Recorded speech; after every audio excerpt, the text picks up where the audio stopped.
नमस्कार साथियों, स्वागत है आप सभी का आपके अपने YouTube चैनल अध्ययन क्लासेस पर।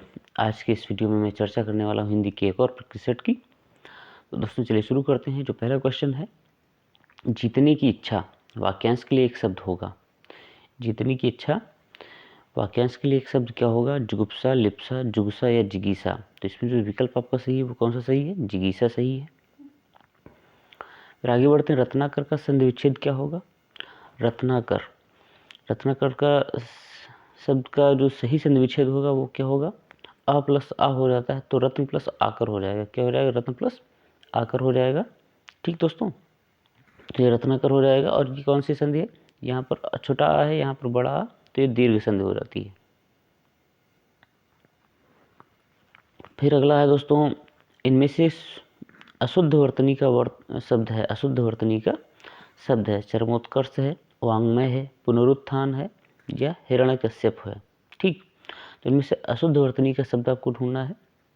तो पुनरुत्थान नहीं है, वांग्मय नहीं है, चरमोत्कर्ष नहीं, हिरण्यकश्यप है। कौन क्या है? हिरण्यकश्यप जो है वो अशुद्ध वर्तनी का शब्द है। ठीक है, और इसका जो सही होगा हिरण्यकशिप होता है। क्या होता है? हिरण्यकशिप। यहाँ पर जो ताला विषा होती है उसमें छुट्टी की मात्रा आ जाती है। अगला दोस्तों, निर्वेद किस रस का स्थायी भाव है? तो निर्वेद भयानक का है, व्यभत्स का है, भक्ति का है या शांत का है? तो शांत रस का निर्वेद स्थायी भाव है। शांत रस का स्थायी भाव निर्वेद है। अगला प्रश्न है, निम्न में से कौन सा शब्द तद्भव है? चूर्ण, छिद्र, ज्ञान, छत। इनमें तद्भव शब्द आपको बताना है। तो तद्भव शब्द इनमें से है छत। क्या है? छत है। बाकी जो तीनों हैं, चूर्ण है, छिद्र है, ज्ञान है, ये सभी ये तत्सम शब्द हैं। ठीक, तो छत जो है वो तद्भव शब्द है। पश्चिम में प्रत्यय है। पश्चिम में प्रत्यय शब्द क्या है? पश्चिम में प्रत्यय शब्द क्या है? तो पश्चिम का जो विच्छेद हम करते हैं तो हो जाता है पश्चधन। पश्चधन इम हो जाएगा। क्या हो जाएगा? इम। तो यही जो आपका है ये आपका प्रत्यय हो जाएगा। तो इसमें प्रत्यय क्या हो जाएगा? इम प्रत्यय है। कौन सा प्रत्यय है? इम प्रत्यय है। फिर निम्नलिखित में से कौन सा शब्द देशज है? निम्नलिखित में से कौन सा शब्द देशज है? ठीक, तो मक्खन जो शब्द है वो देशज है। मक्खन जो है वो देशज है। वो अपने ही देश का, देश से पैदा हुआ देश का ही है।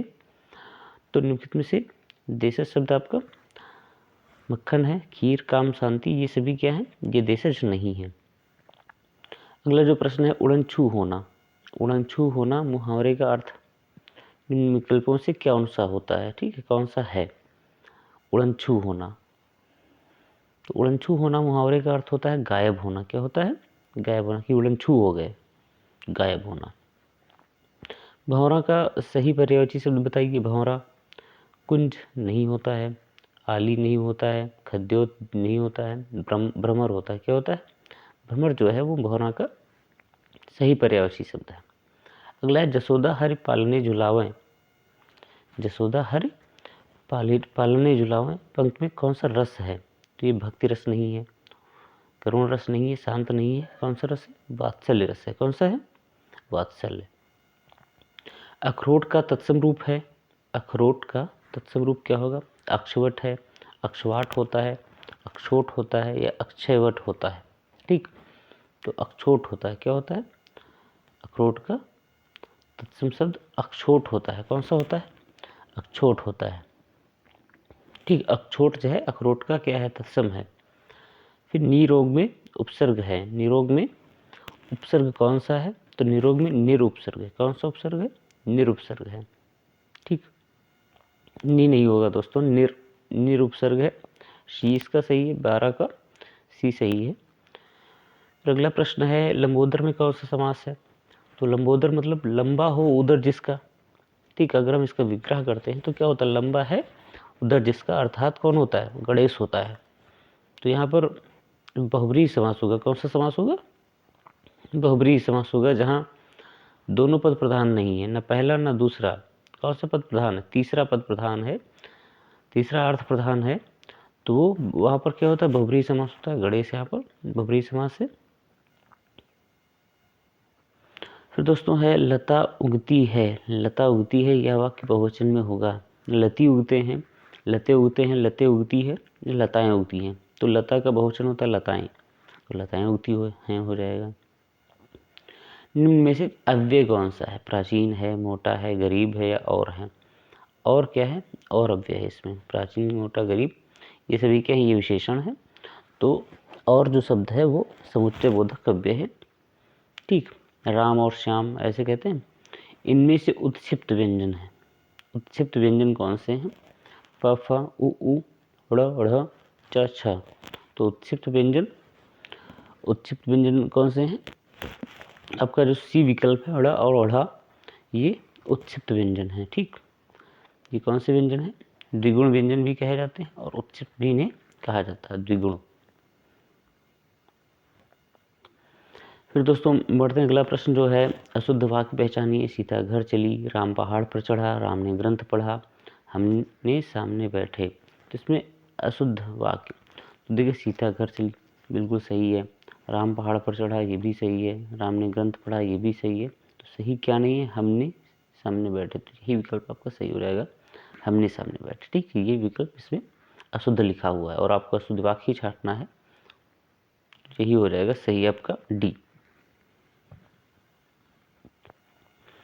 अगला प्रश्न है, वर्णों की आवृत्ति होने पर कौन सा अलंकार होता है? तो वर्णों की आवृत्ति बार बार जब होती है तो अनुप्रास अलंकार होता है।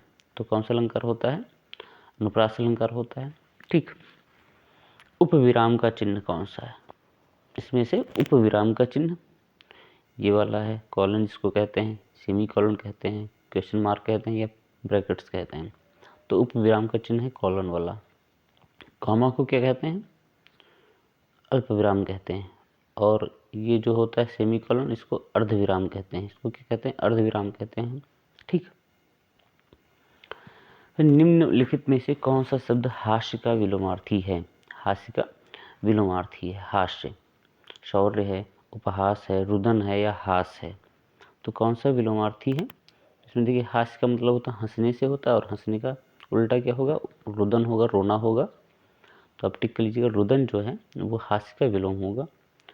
अगला जो शब्द क्वेश्चन है, निम्नलिखित में से विशेषण है लंबाई, बुढ़ापा, समझ, शांत। तो निम्न में से विशेषण क्या है? विशेषण देखिए लंबाई नहीं होगा, बुढ़ापा नहीं होगा, समझ नहीं होगा। शांत जो है वो आपका बिल्कुल सही विकल्प है। शांत क्या है? शांत विशेषण है। शांत क्या है? शांत गुणवाचक विशेषण है। तो विशेषण किसे कहते हैं? विशेषण संज्ञा या सर्वनाम के गुण धर्म या उनकी विशेषता बताने वाले शब्दों को कहते हैं। स्वभाव का बोध कराते हैं उनको विशेषण कहते हैं। तो गुणवाचक विशेषण कौन सा है? शांत हो गया इसमें। नीलकंठ में निम्न में से कौन सा समास है? ये भी इंपॉर्टेंट क्वेश्चन है। नीलकंठ में कौन सा समास है? तो नीला है कंठ जिसका, अर्थात महादेव। इसमें भी देखिए कौन सा कोई तीसरा पद है वही प्रधान हो रहा है, महादेव का नाम आ रहा है। नीला है कंठ जिसका, अर्थात महादेव। तो कौन सा समास होगा? जब किसी और दो पद होते हैं उनमें से कोई प्रधान नहीं होता और तीसरा पद प्रधान होता है तो बहुब्रीहि समास। दीर्घ तथा विवृत स्वर कौन सा है? दीर्घ तथा विवृत स्वर आ है। इसमें कौन सा? बड़ा आ जो बना हुआ है आ, ये क्या है? दीर्घ भी है और विवृत भी है। ठीक है, ये कोई दीर्घ नहीं है। ठीक, निम्न में से कर्मवाच्य का उदाहरण है। पत्र लिखा जाता है, और ध्यान से देख लीजिएगा विकल्प, आपको अपने आप ही समझ में आ जाएगा। राम पुस्तक पढ़ता है, सीता पत्र लिखती है, मुझसे बैठा नहीं जाता। तो राम पुस्तक पढ़ता है, ये देखिए कर्तव्यवाच्य है। ठीक है, कर्तावाच्य जिसको कहते हैं। सीता पत्र लिखती, ये भी वैसे ही है। मुझसे बैठा नहीं जाता, ये भाववाच्य का है। जो आपका पहला विकल्प दिया हुआ है, पत्र लिखा जाता है, पत्र क्या है? कर्म है इसमें, तो ये कौन सा? कर्मवाच्य हो जाएगा। ठीक, पहला जो विकल्प है वो कर्मवाच्य आपका है। नेक्स्ट है, निम्नलिखित में सर्वनाम है। सर्वनाम कौन सा है इनमें से भाई? घर है, ये तो संज्ञा हो गया। आप, पहाड़ क्या है? संज्ञा है। और इधर क्या विकल्प है? नदी, नदी भी संज्ञा है।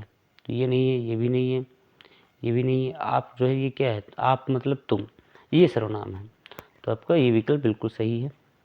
तो दोस्तों उम्मीद करता हूँ आपको ये प्रैक्टिस सेशन अच्छा लगा होगा, आपके लिए लाभकारी हुआ होगा। दोस्तों अगर आप हमारे चैनल पर पहली बार आए हैं तो चैनल को बिना सब्सक्राइब किए मत जाइएगा। साथ साथ बेल नोटिफिकेशन भी प्रेस कर लीजिएगा, जिससे आगे आने वाली वीडियो आपको सबसे पहले मिलते रहें। नमस्कार दोस्तों, जय हिंद।